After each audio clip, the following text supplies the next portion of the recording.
So yeah, we've got to the point where we can kick things off then. In terms of like the charity Bluetonic, thanks for coming along to one of our events. We've just set up, we're sort of based on something called the Blue Mind. I don't know if anyone's read the book called The Blue Mind by Dr. Wallace, but you can Google it and find it. It's a fantastic piece of work, really. It's all about the science behind being in, on and around water. So all those positive effects that you feel from being around water, he sort of looked at that and started to look at that and create a real thing around it. You know, our brains are made of water, our bodies are made of water, and it has this really natural restorative effect on people and positive impact on health and well-being. Whether you're getting in or not, I know a lot of people here are probably converted if you're cold water swimmers and you already know all this. But we found it really interesting to look at that and sort of try and do things that get people to realise this and get out in blue spaces, which is the phrase that's been coined, as opposed to sort of green spaces, and just be active. So that's really what the charity is about. We based ourselves on the 5 ways of well-being, so getting people to connect around that. I don't know if people know those, but they're quite ingrained into sort of government policy and over the last sort of 10-15 years around if people are connecting, if people are learning new things, if people are giving something back, if people are being present and being active. We take those 5 things and just say, can we do anything that helps people do that in blue spaces? That's sort of our ethos, really. Now with this cold water catch-up is pretty universal, and lots of the stuff that we do can hopefully affect anywhere or anybody, wherever they are, and inspire other activity to sort of happen. But we also do some targeted stuff. We've got, I think, one example of some targeted stuff we've done is we've done some local walks in the East Midlands where Jane, who's one of our brilliant volunteers and also our mindfulness guru, she did some sort of mindfulness walks just around water, and we mapped some walks out and things like that. So they're things that we've done in the East Midlands, and we hope that other people might do similar things, and it might inspire people to do similar stuff. Other things we've got in the pipeline is we've got some funding to run like a project called Under the Bridge, which is going to be targeted at men's mental health and getting men out and about. And it is a bit cheesy, my friends tell me, but it's going to be an outdoor water choir, which is sort of targeted at men of a certain age, sort of my age, who the demographic is sort of the most likely to suffer from mental health, is that sort of 35 to 55-year-old. So we're going to target sort of Britpop songs, which are now right in the middle of that demographic, and ones that are about mental health. And we're going to bring a group of local guys together, and we're going to record sort of and document it and record performances, put performances on, and get the guys out enjoying water-based activities. We're going to do some paddleboarding with them, some swimming and all this kind of stuff, and just tell that story and see what it inspires, really. And we've got the university on board to sort of do some work with us at Nottingham University on reporting back on the kind of impact we're going to have.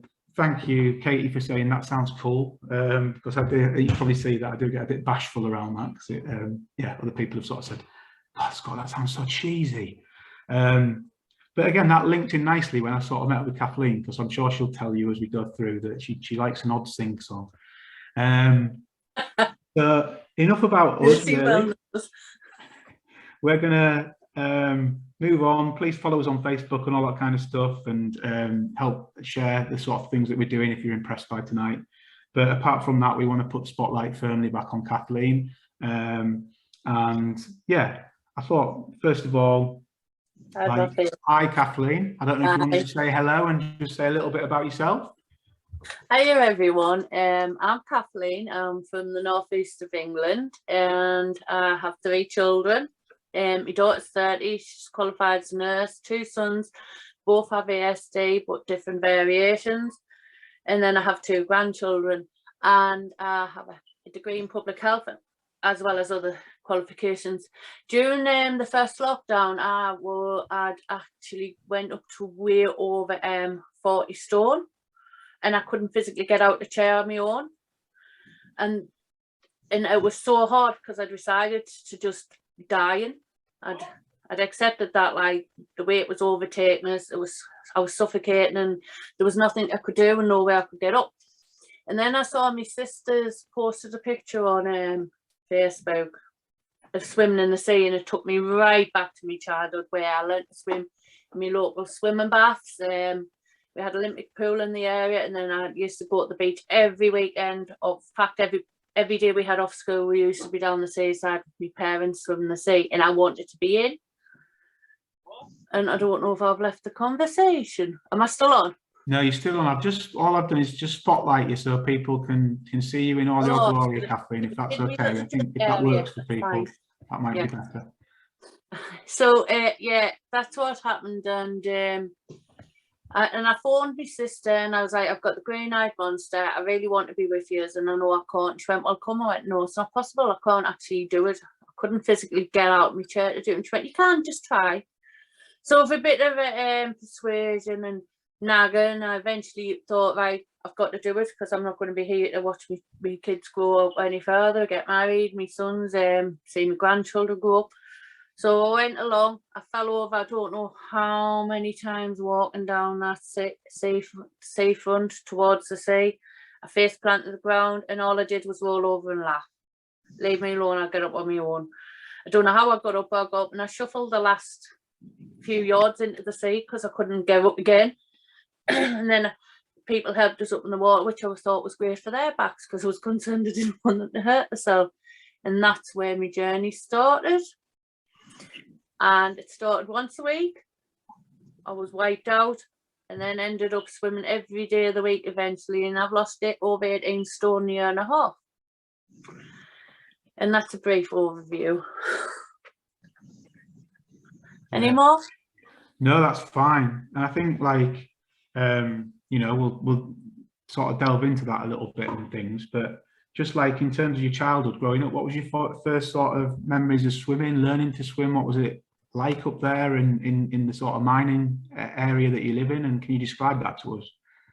In the mining area I lived in, I was one of 8 children, and during the mining strike stuff, we didn't really have that much, but we had what we needed, and we were very outdoorsy. And obviously I was very lucky to live in a village where we used to have an Olympic outdoor swimming pool. Well, and it was incredible. And my first memory of learning to swim was being thrown in that pool and just swimming away without anybody helping us. So I'm lucky I did that. My sister obviously had to have help because it didn't work for her. I can't remember who threw us in, but they did. And they said, sink or swim. And that is my first, like, swimming, like when I first swam, but I used to go on the sea well before then with my mum and dad all the time. Because my mum and dad very much were water babies too. Yeah. So back then, like, you obviously, like, we're looking at Lidos now, aren't we? And I know you're going down to do some campaigning to keep one open, aren't you? Which is lovely that you're giving. Yeah, in Killingworth at the weekend down near Coventry. Yeah. Yeah. You're going down to speak down there. Are you going to talk there about your experiences in that Lido? What was it like? What was the Lido like there, and all that kind of stuff? Yeah, well, they want to know why it's important to keep this open, because they're on about closing it and opening another 2 pools inside more than the one. And obviously there's a campaign to keep it open because it is important. And what if lockdown happens again? We never know when this could happen again, and then there's nowhere for people to go when the pools close down. And my mental health has just come on amazingly. I used to be constantly crying. Now I'm very rarely crying. I have my moments. It's not, life isn't perfect. You've just got to live with what you got. But I am going to talk about the experiences as a child growing up and the health benefits I've received over the last year and a half, from not being able to walk and to be able to walk, and to be able to, like, come on here and talk openly, because I didn't have the confidence. When did that start? Because I know when we've chatted and stuff, you talked about, like, you know, difficulties at school and some of the health conditions you've got, but when did that kind of start for you and stuff?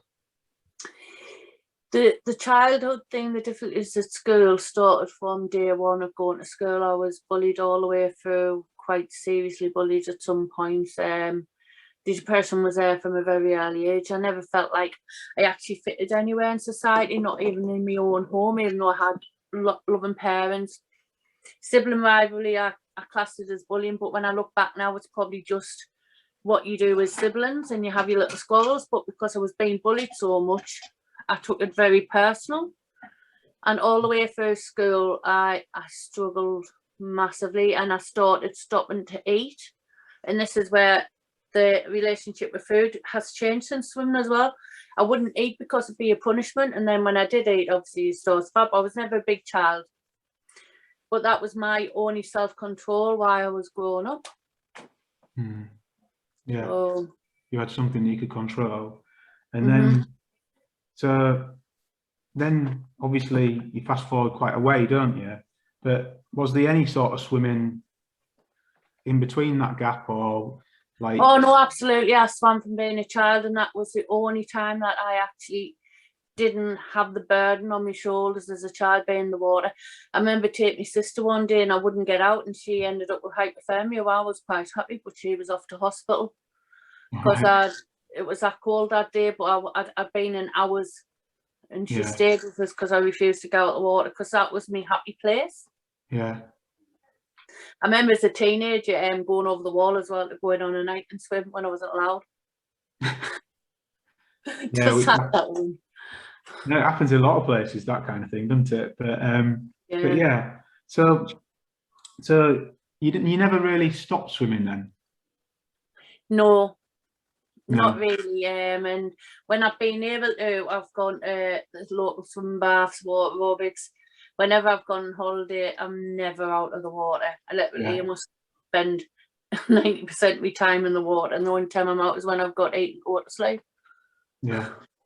So coming, like, fast forward into where you are, and you know, I know you've got lipidemia, isn't it? And you're raising awareness about lipidemia, aren't you, as well? So it'd be nice for you to talk about that a little bit.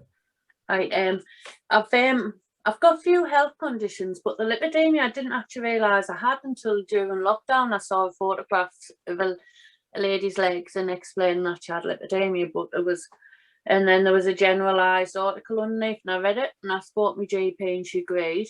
My mum grew up being called really vile names like kebab legs, all the other names, because it looks like, when lipidemia actually looks like melted candles, but it's very uneven surface, very painful. It's a condition where your lipid cells aren't working properly, and from the waist down over, it's generally in women, it accumulates, so it's often seen as obesity. Yeah. And I have it within my arms as well. So I decided once, I posted a photograph of me in my bikini, which I didn't want to do. I didn't want to be in a bikini, to be fair, because I was so embarrassed about my size and my shape. But I couldn't change on the beach because of my mobility. I couldn't, and I was going home soaking, so I wasn't warming up right. By the time you sat in the car for 8 minutes and you're soaking wet stuff, I was getting really cold. So I got convinced to go down to bikini. My sister took a photo. I went, "Don't you dare post that." And she went, "No, you're going to post." I went, "I'm going to cut my top off, bottom half off, and you can have my top off." And she went, "No, put it all on." So funny story is, put it on seeing side swimmers, which was at the time not a few hundred on there, and now it's up to thousands of people on that site. They accepted it really well, no trolling, and I was like overwhelmed with the comments and the praise, and it's just like, wow, what happened here? And then people say, "I'm going to try and do it, because if you can do this and show how brave you are doing this, I'm going to do it." And to me, I've always wanted to help other people in life and to help them feel better about themselves. So then I thought, a couple of days later, during the night, I've got dry eyes, couldn't see, and I thought, oh, 500 and something or 50 something on this side. I covered here. Woke up in the morning, before home was like a crazy flow. That's the kind of sound I always do. That, don't know why. And there was 54,000 people on outdoor swimming. I nearly dropped, and I'm not going to swear on here because I'm going to be very polite, but I did swear. And it was incredible. Out of that 54,000 people, and I don't know how few thousand comments, and there was only 2 derogatory comments, which were a blip, meant nothing. Yeah. So yeah, lipidemia. I swam for a full year in a bikini to raise awareness. I I agreed to put my story on the lipidemia.co.uk, so it's being shared on there. And whenever I can and wherever I can, I'll post photos of me being in my own skin and being happy and not caring what anybody else thinks. Yeah. No.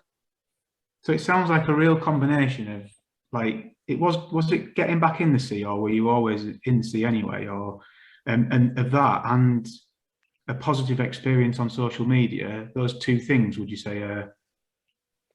Getting back in the sea was the first step through social media, but actually before that came my friend singing. He wasn't a friend at the time, and I'd lost something inside of us, and I used to listen to music, like, and I know you're doing this singing on the bridge, which will fit in with this as well. I used to listen to music as a child, and it was my go-to place as well when I didn't have the pool or the sea. And really take in the words and absorb the lyrics, but I'd stopped doing that, and I'd heard this guy sing, and I just thought, oh gosh, he's singing, and I could feel the pain of something he was telling us. So I kept listening and listening, and because of that, that's why I saw the pictures, because I wouldn't have been listening, I'd have been lying there crying. I just accidentally scrolled past because I wasn't really reading stuff, I was just looking.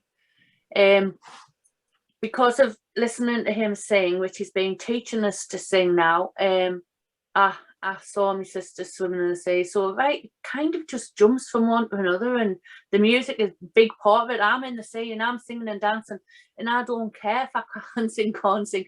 I've started a theatre group as well, so it's been incredible. Yeah. Did I answer that? Sorry, I think I went off there. No, I think it's great. No, you're just talking about how the things into sort of relate and stuff. Yeah. Just want to let people know that we do break in these things just to go into chat rooms and just have a chat with each other that are on the call about Kathleen or about your own swims, because we always like to network people in line with like the introduction that we did.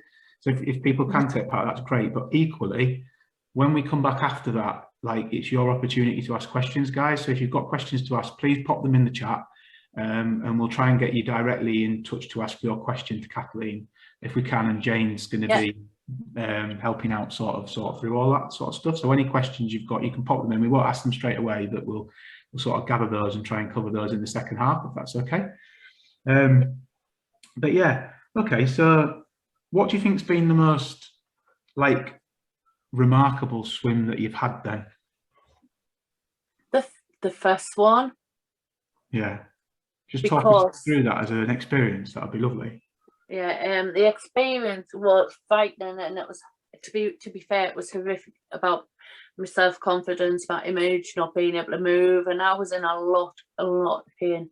I mean, I'm always in pain, it never goes, but apart from most of it in the sea, and I just thought, there's no way I'm going to get in. But once I'd gotten down there and out the car and down the steps, which I had to do first, which was horrific, but I'll tell you what I'm trying to do about that later. I did. I mean, I fell all the way down, face planting the ground, and it wasn't pleasant. My hip was coming out of socket, my knee was coming out of socket, my ankle was going, and just constantly. I had sticks, but the sticks weren't holding us because my shoulder was popping out. Because obviously the weight wasn't. Me hypermobility was at its worst with the weight. But once I got in that sea, I felt like this fog just drift from my head, and the pain just like, whoa, I'm alive, I'm free. And I was like, my sister said it looked like all my Christmas had come at once. She says, your face, she said, I've never seen you smile like this for a long time. So I think that's going to be my most memorable swim, getting back in the sea that day when I felt like I had no hope. Yeah. Well, that certainly made me smile straight away as you were telling that. I couldn't help it. So it's like infectious, isn't it? So yeah, and so at that moment it just seemed to, like, almost, like, without being too dramatic, reborn almost, or maybe. Yeah, I've actually used that saying sometimes because I felt like I had.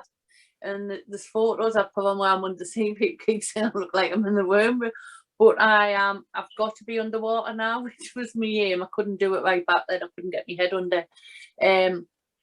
But yeah, I do feel like in fact, I feel like I'm the person I should have been when I was a child. If it hadn't been stamped and kept at bay, and I didn't have all this self-doubt and self-loathing because of the start. When you're told something over and over and over again, you start to believe it. And I believed that I wasn't worth anything until that moment, which is quite, I know it sounds a bit way out there, but it is totally true. Yeah. Now, I've had a conversation with someone else that's in tonight, actually, Alan, who came on one of our previous chats about like people involved in open water swimming, and in general, like you just felt that the possibly the nicest people you just come across so many like-minded, sort of similar thinking kind of people, because they probably had similar experiences. But yeah, you felt that the swimming community sort of welcomed you, clearly. Totally. I felt like the sea was wrapping us up. I know it's cold, but it felt like a nice warm blanket. And I just felt loved, even though there was nobody. I mean, everybody, and I have people who loved us, but I've never felt that before. I've never let myself feel it because I didn't think I deserved it. Yeah. But I just felt like I was getting the love from the water, which I know that's a bit way out as well, but. No, I don't think it is. And without stalking your posts or anything, I did notice today that you'd put a post on with Maslow's hierarchy of needs on. And you'd sort of, so it seemed like this almost gave you a foundation at that very, that, you know, I think, is it Maslow? I mean, you'd be more an expert. Yeah, it's the being loved bit of that. Is that something that you think, why you pop that on?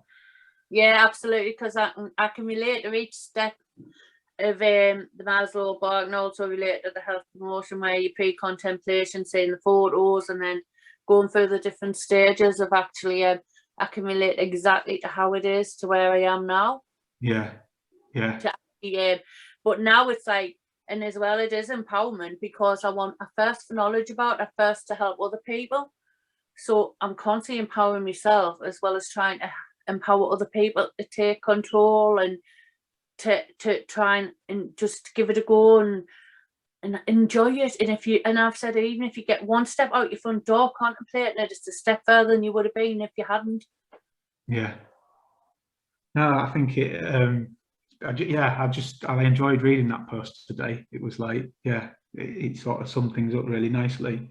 Yeah, I'm trying to do it in a concise way, because I know I can write quite elongated the way I speak, but like I was trying to bring it in a bit. Well, like I'm looking forward to other people asking some questions and stuff, but there's two other things that I wanted to ask you about just before we go into the sort of break. And one of them is about the sort of singing and stuff that I think you've done some singing, but the other one is the motivational speaking, and I just think it'd be nice to talk about both of those things just in your journey in this last year and a half, and just tell us some stories around that if you could. Yeah, definitely. The singing started with listening to Paul sing, my friend online, country singing. He suffers with mental health. He speaks about it openly, so I'm not disclosing anything I shouldn't hear about his journey, and listening to him. And then he started, because we became friends, because he used to go on his live and banter, and I'm not saying it was always perfect banter, but it was funny banter. And we became friends for that, and then he started giving us some singing lessons. And the singing lessons, I didn't speak very clearly before because I was embarrassed, because I grind my teeth in the small. I used to talk like that, or put my hair over my mouth, because I was so embarrassed about the way I looked, about my teeth, about my chin, because I've been teased about it all. And he taught us open your mouth and speak clearly. So doing that, and then the breathing, because I'm chronic asthmatic, which I haven't spoke to you about that, or the other conditions I have. But I couldn't speak for long. I was with every few words. So I worked on the breathing in the sea as well as with the singing, and a combination that has just made us boom. And then I sing on live on the Cup of Crew, Bailey's Cup of Crew, Sam Bailey's group, and I can't sing, but I love it. And they did get me doing the Munster Mash, you know. I did what live the other day, give me all the silly songs, and I was like, and I just had fun with it, and I went with it. A little bit bonkers, but people are getting used to it.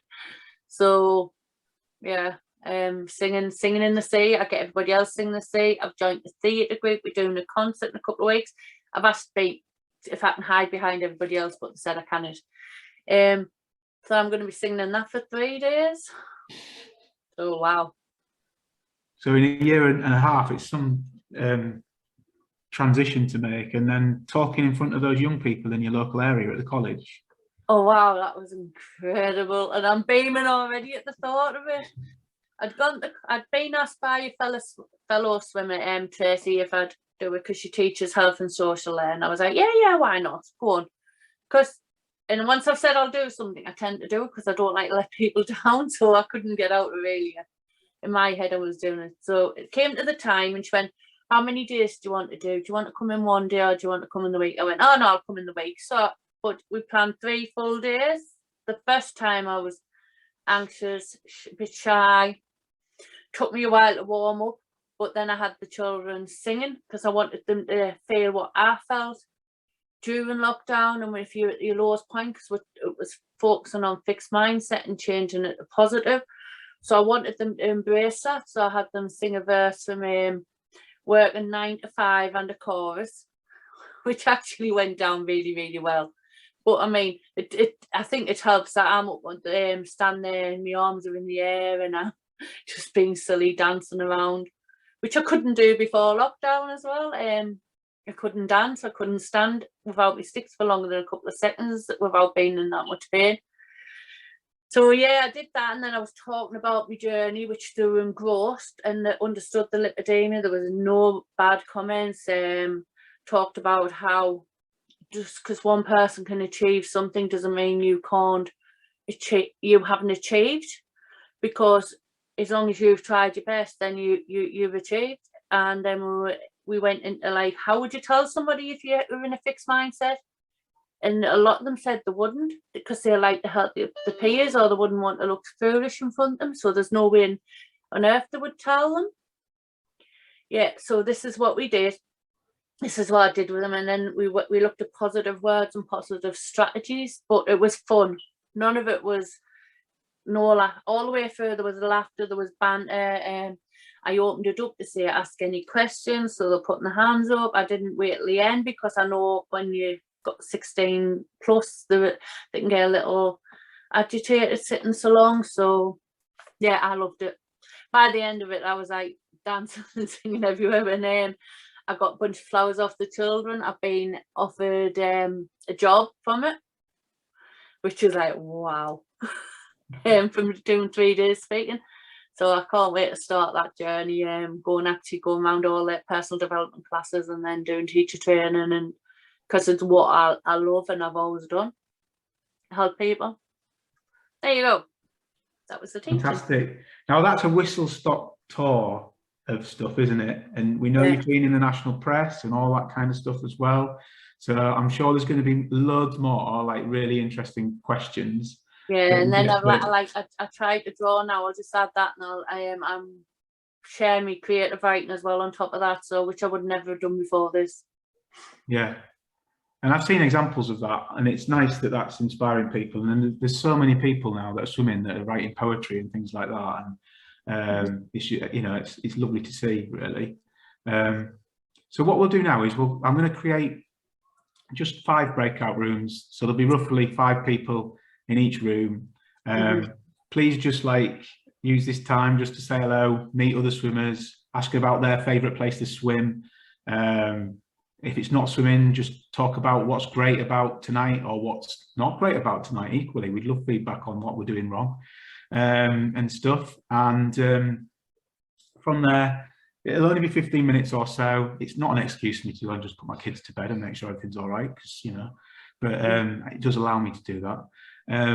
But it's one thing the charity is really passionate about, linking people together and opportunities coming up and people meeting each other and stuff. So, please bear in mind, just stay safe when you're doing that, just like you would if you're meeting someone out in the real world and all that kind of stuff. Keep focused. I'm telling you, it was wild. So yeah, we are back now. So yeah, we'll just carry on really. We've just fielding questions and stuff from you guys. So really, I think we've got, what are the sort of questions, Jane? We've got 2 questions so far in the chat. So if other people have got questions, please drop them into the chat box for me. The first question is from Helen, who's, is Helen here? Does she want to unmute herself and ask her question? Yeah, hi. I didn't get a chance to ask Kathleen when we were in the room together. But my question was, where is your favourite spot to swim? Ah, that's got to be seeing where I took that first swim again where I swam as a child. It's just got so many beautiful memories. And I find it incredible place that takes us back to being a child, to be honest. So especially when there's waves, but I don't jump them, I duck under them. So sea marina is my swimming spot. Oh, if ever I'm that way, I will give you a big shout. Oh, look me up, definitely give me a bell. But like I said in the room, there's no point just turning up because I don't have a set time. I have to go whenever I can, if I can. So could be midnight, could be 5 o'clock in the morning, could be tea time. It depends. So yeah, thank you. And Kathleen, do you always swim in the sea? No, not always, but I want to swim further afield, and I'm going to be swimming in a river wherever this weekend of Kilmouth, which is great. It's just I don't drive yet. I'm learning to drive, so once I've learned to drive, I'll be swimming anywhere and everywhere. But wherever I see water, I say I want to be in there. So literally anywhere. And do you have a preference for sea or river or lake swimming?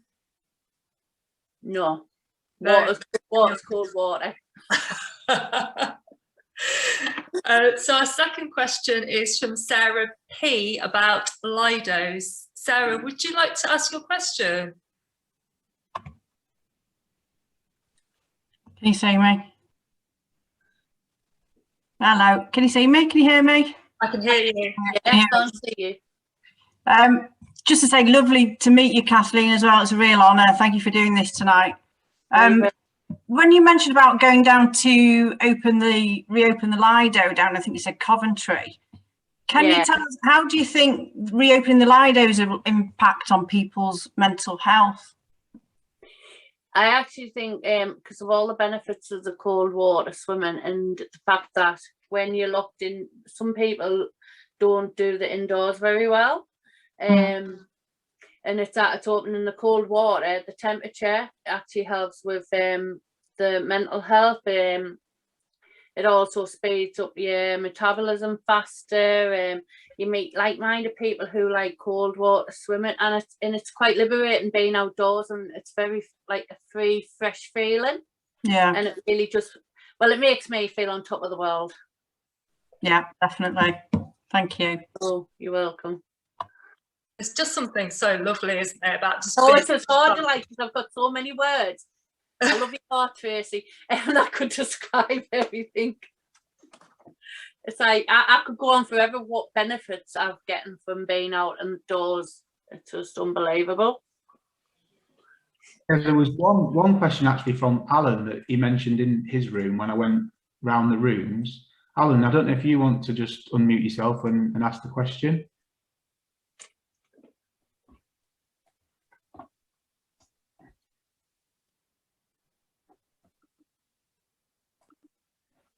Alan needs to mute himself. Alan, you need to mute. Oh, do you want me to ask it? I can ask it for him if he's struggling. That's it. I've been muted. I'm not muted. Hello, Alan. Hello, Kathleen. You've been on the up for a year or two now. Have you had any bad downs during this time? And if so, how bad were they, and how did you cope? Oh, absolutely, 100%. I often have bad downs because what I didn't say earlier is I have severe hypermobility. I've got chronic fatigue. I'm always in pain. I have osteoarthritis, fibromyalgia, lipedema, and some lymphedema. So all of them is, and chronic asthmatic. So all of them as a combination sometimes can like make my body just give up. and I can't physically do anything. And when I have them moments, I've been really hard on myself. Up until recently, I haven't accepted that I should like I can't be on top form all the time. I've learned to pace, but them downs have been, and I've had some incredible downs, but I get back up quicker. That's the latest thing. I might go down, but I'm up before I know it, which before would take a long time to step back up the ladder to get where I was. Yeah, I'm sorry to hear that, but so I used to go in the swimming pool in my swimming pool days. We stopped about 9 years ago, and there was a lady who was 96, and she'd got arthritis of every sort all over her body, and she was lowered into the water on a winch, and picked out of the water afterwards on a winch, and she would spend about 20 minutes or so covering maybe 4 lengths of the pool incredibly slowly. And I said to her, "Are you really enjoying this?" She says, "Oh yes, it's beautiful. It's the best 20 minutes of the week."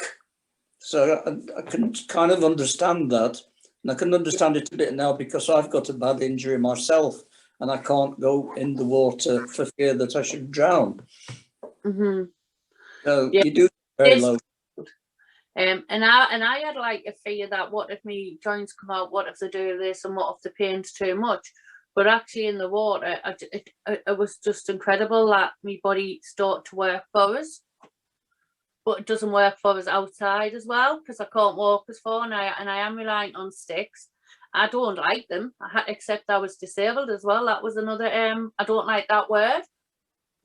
Disabled, but I had to accept that my body wasn't working the way it used to work. The mechanics have slightly broken down and rusted.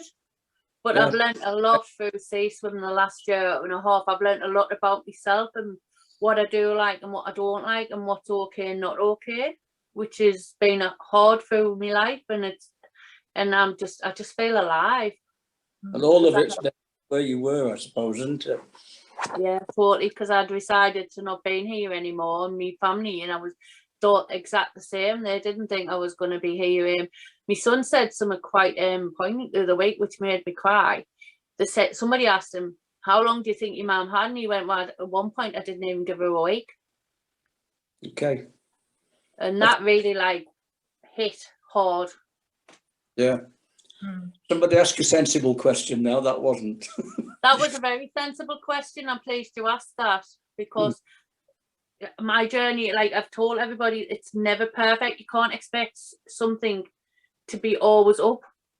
Life gets in the road at times, and it's just learning to, it's a bit like surfing the waves, just learn to come up and down and deal with them in the best way you can.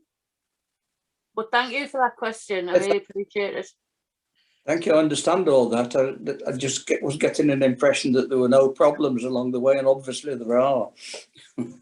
No, absolutely 100%. My problem I had as well, I didn't tell you on this as well. At my lowest point, I couldn't make the toilet in time, and I kept wetting myself. I don't do that now, but if I have a bad day, I'm not guaranteed that I won't, if the pain's so bad. But I accept that, and I accept that that's just how my body works, which is a nice thing to be able to accept, even if I don't like it. Yeah, thank you. You've obviously got a lot of courage. Thank you. And when you were saying earlier that swimming's taught you many lessons, what lessons has it taught you?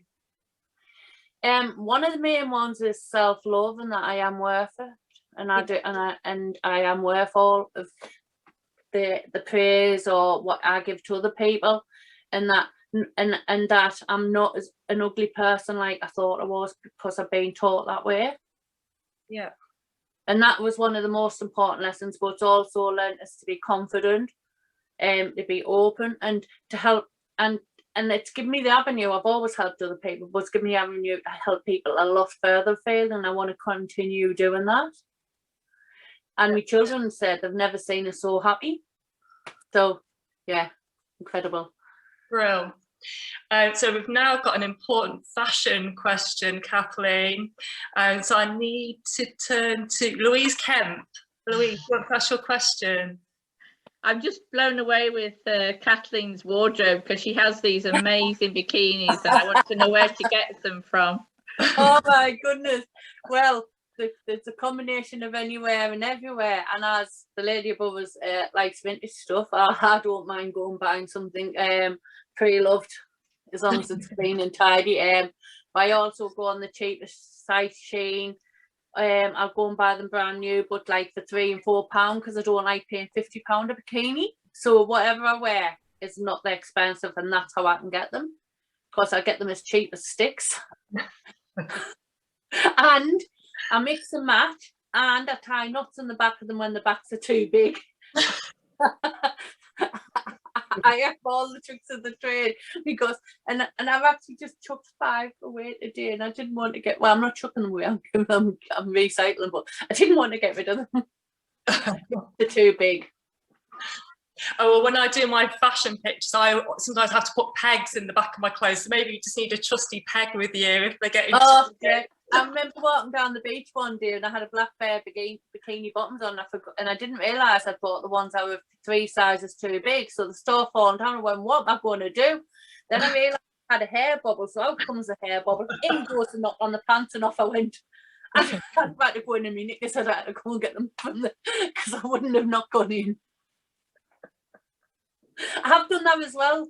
Went to South Shields, didn't plan on a swim, meeting up with people on the beach.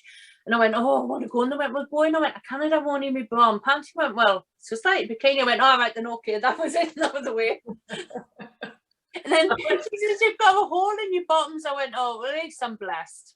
I thought you were going to tell me then you'd done a nuddy swim. I would have, but there was kids on the beach. I have done that many times. And we've got a second question from Sarah P. Sarah, do you want to ask your other question?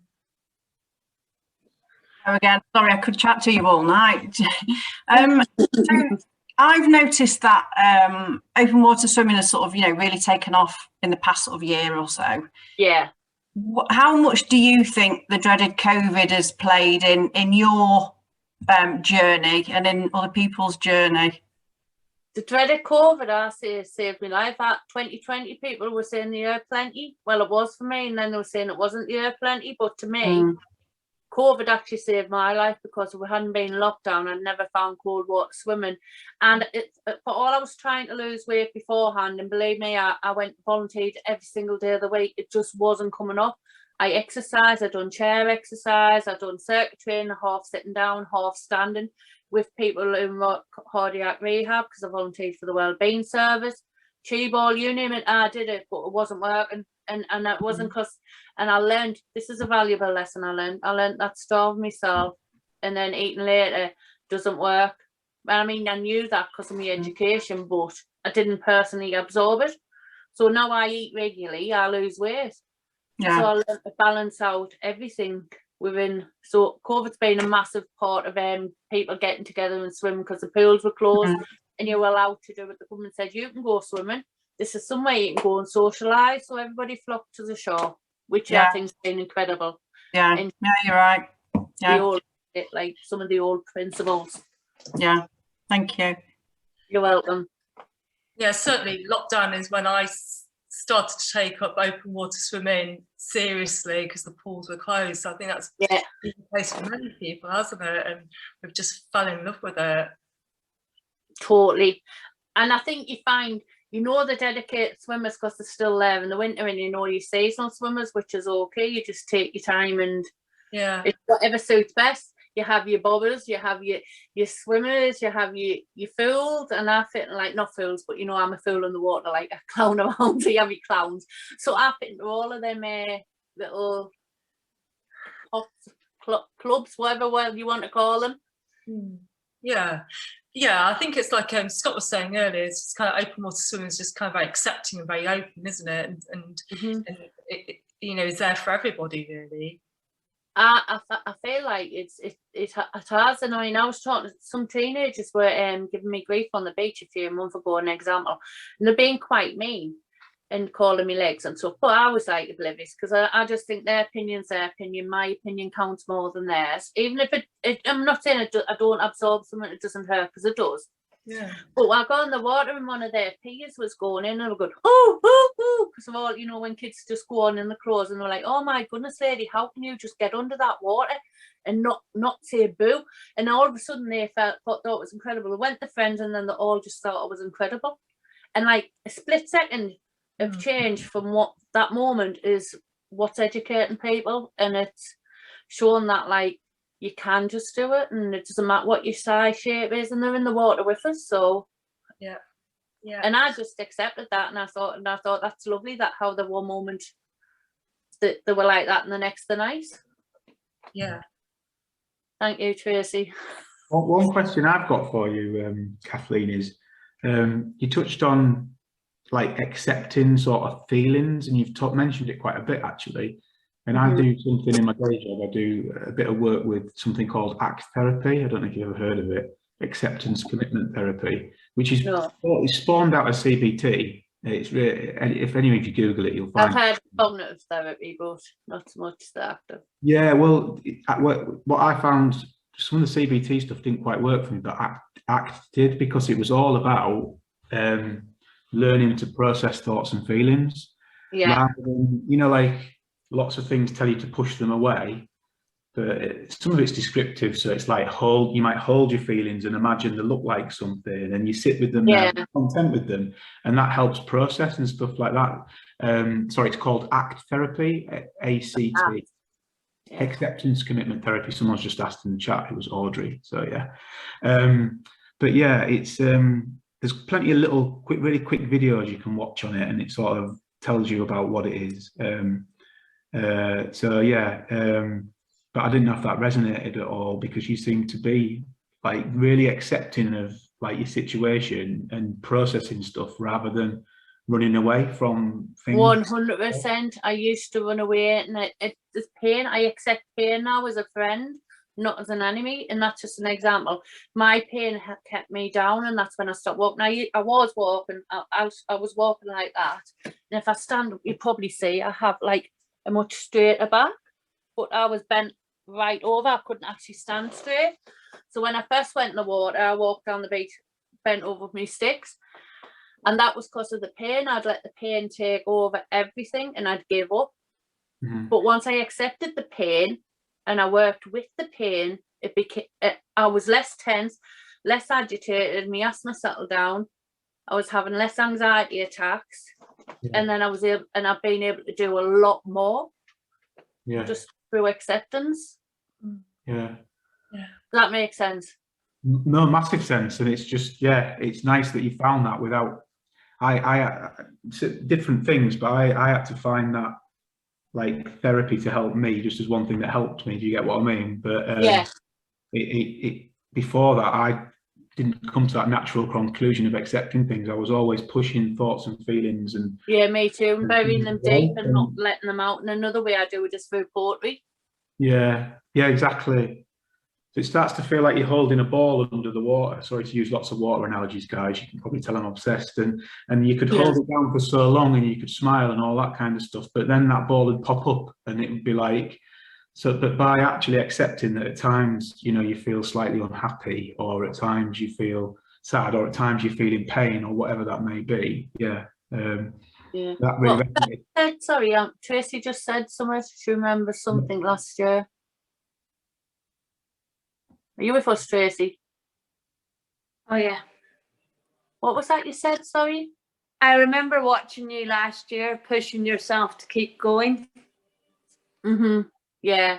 I watched your lives from your journey of starting to go into the sea.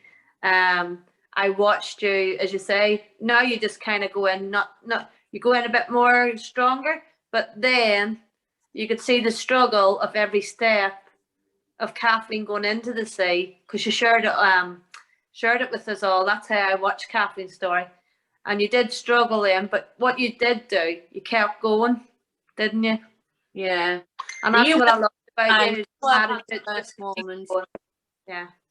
Oh, do you want to swim in the morning? I picked my sister, pick you up at 6:55. Yes. Sorry, I'm just reading a message. What time is Look Who Forgot?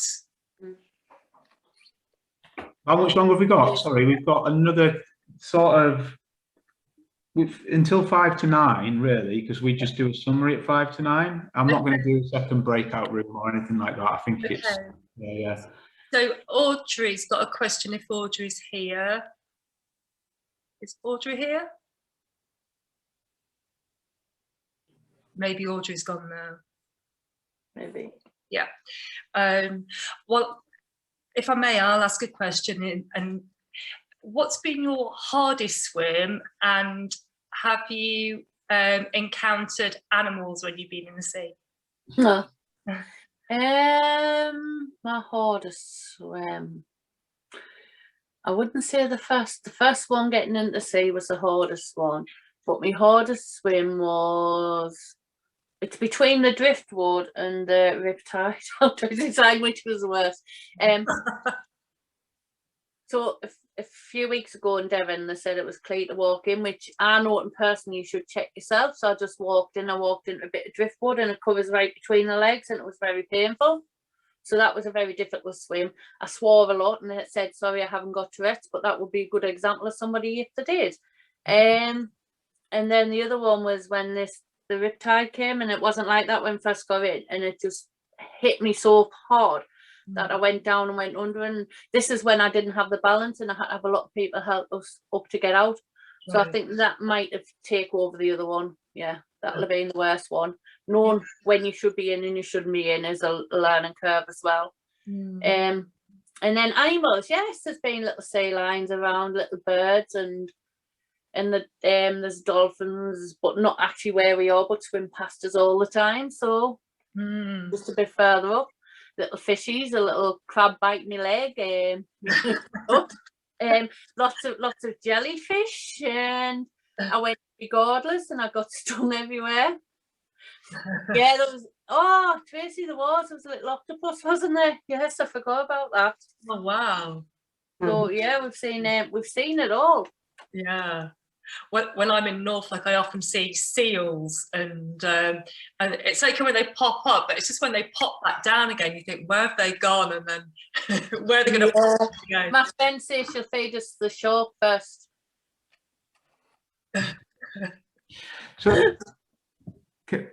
just looking at the messaging and stuff, Tracy, it just seems like to me like Kathleen's been a pretty big part of your life and stuff, like in terms of watching this journey. I don't know if there's anything that you want. I know you said thank you and all that kind of stuff, but I'd love to hear about how influential that's been on you, and sort of yeah, for you to speak direct to Kathleen about it if you can.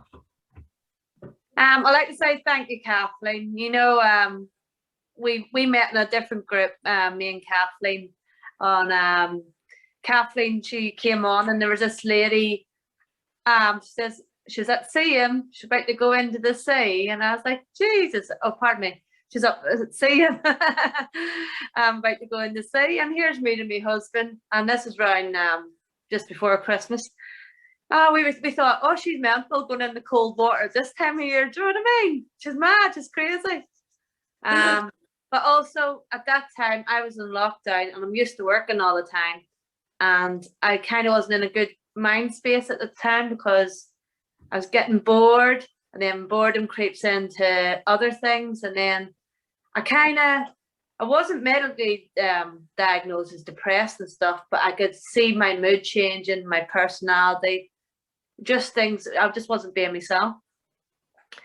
So I contacted Kathleen, messaged you on the group thing, and Kathleen, she says, just get started, but she was very sensible. She told me about all the prep that you need to do before you go in the sea, get in a group, what to wear, just be yourself, how to warm your feet up, you know, get a nice bottle of conditioner, recycle, fill it up with warm water for your feet and all. I followed it religiously, and then I actually said it was my New Year's resolution, didn't I, Kathleen? You did. I says I'm going to make it my New Year's resolution. I never met Kathleen, but I went in the sea in February, my first step, and I loved it. Kathleen was so proud of me, weren't you, Kathleen? Totally, I couldn't wait to meet you, and we have. And then I did meet Kathleen. When did we meet? Easter, didn't we? Easter Sunday. Easter. We've seen each other a few times and swam together. I had you jumping off the steps and everything, didn't I? Very naughty, very naughty. Yeah, very naughty. She says, we're going to swim up, we're going to jump off these steps here. And then after you jumped in, I says, how often have you done this? Oh, it's my first time. I was like, what? But what Kathleen has, what the swimming has done for me, I'm in the Brass Monkeys at Seton Crew. It's this love of the community, of the people that do the swimming. It's a love around you with the people. And I think that's what I really needed, was a little community of people just to chat to, the warmth, and also the sea. When I go into the sea, Kathleen, and everybody, I just feel I just feel with nature, do you know what I mean? Free. Yeah. I just love it. I just love it. I love. Look at your eyes light up. You can see the sheer joy in your face, Tracy, and I love it. Kathleen, I'll tell you, I do my own little lives now and again, don't I, Kathleen? Yeah. And I love it. I'm like a school kid in the sea, and I want to thank Kathleen for that, because she's brought me back to the person who I was before this COVID had put a dampener on things, making me feel depressed and all. And now that's kind of frazzled out just because of the sea. And that's all because of Kathleen. And this is why we're planning a nice water trip after Christmas, aren't we, Kathleen? Yes, we are going to go for spa day together. Might be too hot for you, Kathleen. Yeah, it is. In the cold, at the ice bucket, no ice. I complained to him. I says, why can't you have some proper ice water in that cold bucket? I says, just tap water. But there it goes to show just how from Kathleen is last year and how I was last year to we're smiling now this year, uplifted, and all because of one thing, going in the sea. Yeah, and connecting through the water. Yeah. Thank you very much for letting me chat.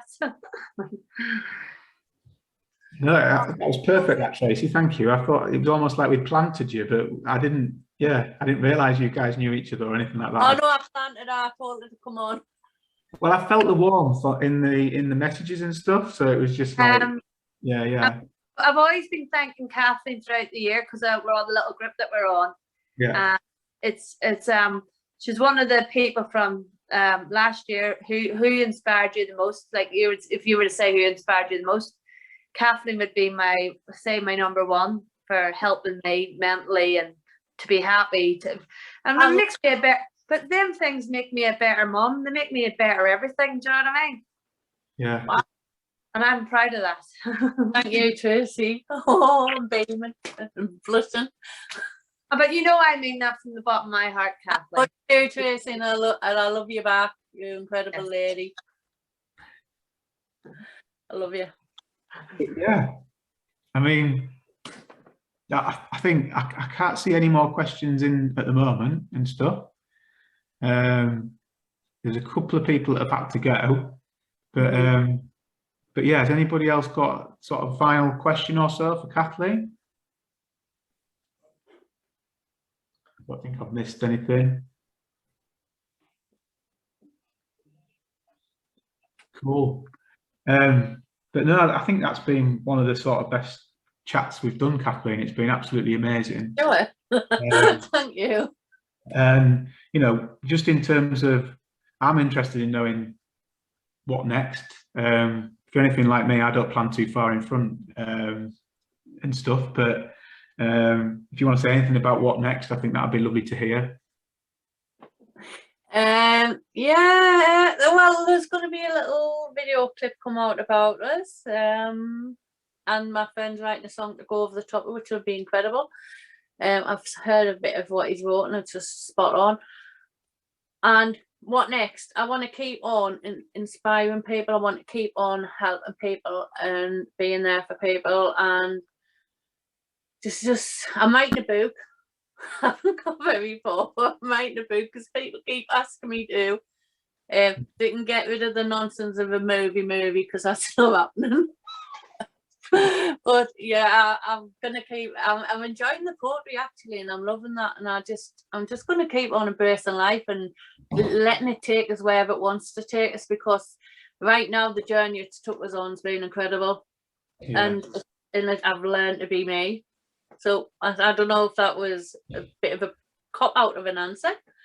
Oh yeah, I do want to go back and finish my masters, but not quite yet. Cool. Well, there's a group of like people that have been on this chat before, just so people know. We've definitely stayed in touch with people where we can. I'm thinking about bringing a few of our guests together, maybe at some point. You know, we've got Alan here tonight, who's been on the chat, and David Burke's coming on in 2 weeks' time. He's a chap from Northern Ireland who unfortunately lost his leg when he was 7 years old, and he's came on the chat last year to describe his story of being a Paralympian and being a record-breaking channel swimmer across the Northern Channel between Scotland and Ireland.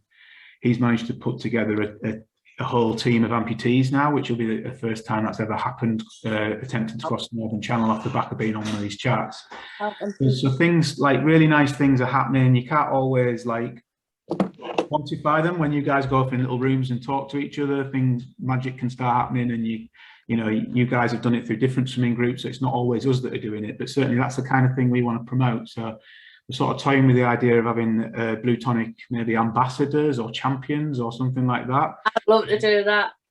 Yeah, that would be lovely if we could like bring you guys together and you design sort of what that is as well. Like, because yeah, I'd love to be part of that. The more I can support people, the better.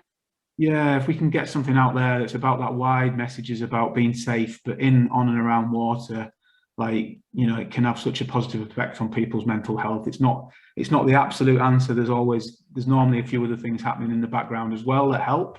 Yeah. But I think when you're connecting with people around it, it's so powerful. So yeah, I'll definitely keep in touch with you on that note. That would be brilliant. Someone's just asked how they can follow us. I'm on Facebook on a page called What's Swimming on My Health Journey, but I'm also on Instagram. Cool. And so just choose where you like. I'll ask Jane, because not only as a mental health, as a mindfulness guru, Jane's also very good at quickly finding things on the internet. So potentially she might be able to pop them in the chat. Oh, that would be great. Yeah, so just going to be Kathleen. Oh, thank you, Jane. So Kathleen, on Facebook you are? Called What's on My Health Journey, but my name's as Kathleen Wotton. And what are you on Instagram? Oh, Ocean Call Swimming, or with a little underscore. Ocean Calls, a little underscore, I'll tell you actually. I'll go on, because it's got 2 accounts. One I use more than the other because one's more like family fit. Can't get my words out. 1 second. I don't want to go in photos. I want to go in me. Right. It's Kathleen Elizabeth Wotton, but it's ocean underscore calls underscore swimming. Okay. And then there's all, yeah, that's it. Thank you. I'll pop them in. Oh, thanks, Jane. Sorry, it's my multitasking not the greatest. I must be honest with that. But yeah, and in the future, it'd be great to see people popping back. Often people who've been on the chat and have come back and sort of give us updates on where they are. But in the next few, just let you guys know, as I'm sure you're dying to know about our guest list. Yes, I am. Come on. We've got our next chat next week will be with the Bits and I better get the name right. They are Missing Bits. They are the channel swimming team in 2 weeks' time. So we'll get a bit of, there'll be stuff coming out on Facebook about that, any sharing that. So that's the team of, like, I think it's 5 amputees who are going to go to the Northern Channel. And David's going to talk to us a bit about why the chat was so instrumental in getting him to do that, which was one of his sort of dreams. But he doesn't want it to be about him. He really wants it to be about the other guys that are coming on. So we're not really publicising too much that David's going to be around on that one, because he wants it to be about the other folk that have come along. Lovely. Then we've got a lady called Juliet Turnbull coming on, who's she's a textiles artist, but she's known as the Thames Mermaid. So she lives down in the Thames, and she's done quite a lot with swimming groups down there. And she's recently done a big charity swim for the entire tidal length of the Thames. So she's going to come on and tell us about what she does and stuff. Then we'll have our Christmas chat stroke party. Well, it won't be too crazy. Yeah, that will just be a networking session, because sometimes we run these just to network. We don't normally get as many people coming on for those, because, but it's nice because we have quite intimate chats, and a lot of the time our guests come back and you never know who's going to be there. So that leads us into December. And then after that, we've got a lady called Amy Ritchie from Fife coming on, who's made an amazing swimming group up there. And basically she's done it all over the last sort of year or so. She's got hundreds of people swimming in the sea up in Scotland, and she's even got to the point where GPs are referring to her to sort of support people and stuff. And then I've had another lady approach me today, who I'm sorry if she's on the chat, because I'm not sure, because I was out walking today with Speedo Mick. I don't know if you've seen. Oh, did you meet him?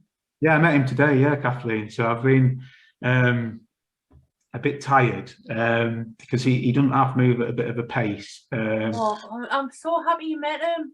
When I asked if you enjoyed yourself, I was talking about like your weekends kind of thing, but that's incredible. I forgot about the Speedo Mick bit. It happened to fall today, so yeah, he was walking near where I live. My wife dropped me off. I think he was a bit taken aback because suddenly this man jumps out of a car, and I was a bit over enthusiastic, I think, because he was a bit of an idol, you know. So and he's tired now. He's on his last legs. Really, he even said that to me, you know, trying to get back to Liverpool. So, but I managed to have a really nice chat with him and stuff like that.